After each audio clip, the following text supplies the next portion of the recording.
భీష్మ, నీకు organic farming గురించి ఎలా తెలుసు?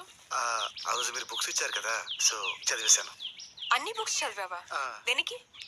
అంటే మీకు ఆ సబ్జెక్ట్ ఇష్టమని. ఓ, నాకు ఇష్టం కాబట్టి నన్ను ఇంప్రెస్ చేయడానికి నేర్చుకున్నా, అంతేనా? అయ్యో అలా ఏం లేదండి. లవ్ చేస్తున్నావా? అయ్యో అలాంటిదేం లేదండి. ఏదో సబ్జెక్ట్ మీకు ఇష్టమని నేనేదో.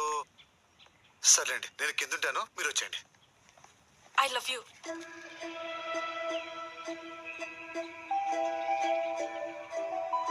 I love you. ఏ అమ్మాయి అయినా ఇష్టపడాలంటే అద్భుతం జరగక్కర్లేదు, ఒక అభిప్రాయం క్రియేట్ అయితే చాలు. అలాంటి అభిప్రాయం నిన్ను చూడకముందే కలిగింది.